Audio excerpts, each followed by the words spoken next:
Dictation शुरू होगी कुछ ही सेकंड में। Be ready, start.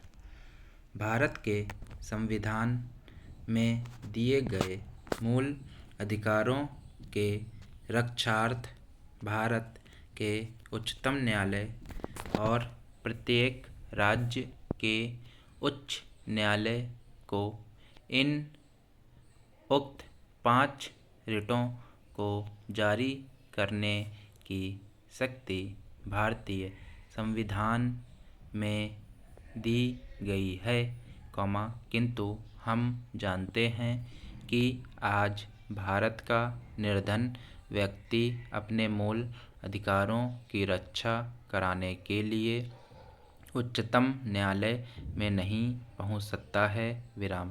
इस प्रकार भारत के गरीब व्यक्ति के मूल अधिकारों के लिए रक्षार्थ की गई वर्तमान संवैधानिक व्यवस्था वास्तविकता न होकर मात्र एक स्वप्न, कागजी अथवा दिखावटी व्यवस्था बनकर रह गई है। यह बात की सार्थकता सिद्ध नहीं होती है। अतः मेरा अनुभव है कि जिला जज को भी मूल अधिकारों की रक्षार्थ आदेश, निर्देश और रिट जारी करने की शक्ति प्रदान करने वाली विधि तत्काल पारित की जानी चाहिए। अब इस बात की आवश्यकता महसूस हो रही है। यह संसद या भारत सरकार जिला जज को मूल अधिकारों की रक्षार्थ, ऐसी शक्ति न देना चाहे तो प्रत्येक जिले में एक विशेष न्यायाधीश नियुक्त कर, उसे ऐसी शक्ति प्रदान करने वाली विधि पारित कर दी जानी चाहिए।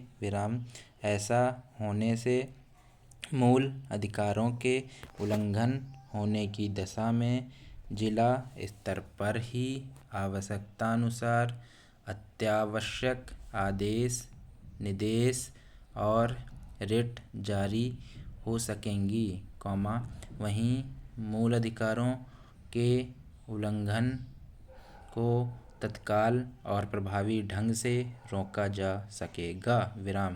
यहाँ उल्लेखनीय होगा कि ऐसी विधि बनाना पूर्णतः संवैधानिक होगा, क्योंकि भारतीय संविधान के अनुच्छेद 32 में कहा गया है कि उच्चतम न्यायालय को खंड 1 और 2 द्वारा प्रदत्त शक्तियों पर प्रतिकूल प्रभाव डाले बिना संसद उच्चतम न्यायालय द्वारा खंड 2 के अधीन प्रयोग किन्हीं अथवा सभी शक्ति का किसी अन्य न्यायालय को अपनी अधिकारिता की स्थानीय सीमाओं के भीतर प्रयोग करने के लिए विधि द्वारा सशक्त कर सकेगी।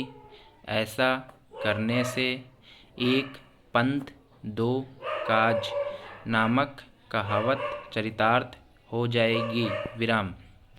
क्योंकि ऐसी विधि जिसकी पारित करने की अनुमति अनुच्छेद 31 में संसद को प्रदान की गई है। इस चीज़ के पारित हो जाने पर जहाँ भारत के किसी भी निर्धन व्यक्ति को न्याय त्वरित गति से सुगमता पूर्वक मिल सकेगा, वहीं दूसरी ओर हमारे संविधान के अनुच्छेद 39 में दिए गए इस नीति निदेशक सिद्धांत का भी पालन हो जाएगा कि राज्य यह सुनिश्चित करेगा कि विधिक तंत्र इस प्रकार काम करे कि समान अवसर के आधार पर न्याय सुलभ हो, और यह सुनिश्चित करने के लिए कि आर्थिक या किसी नियोग्यता के कारण कोई नागरिक न्याय प्राप्त करने के अधिकार के अवसर से वंचित ना रह जाए। Thanks for watching.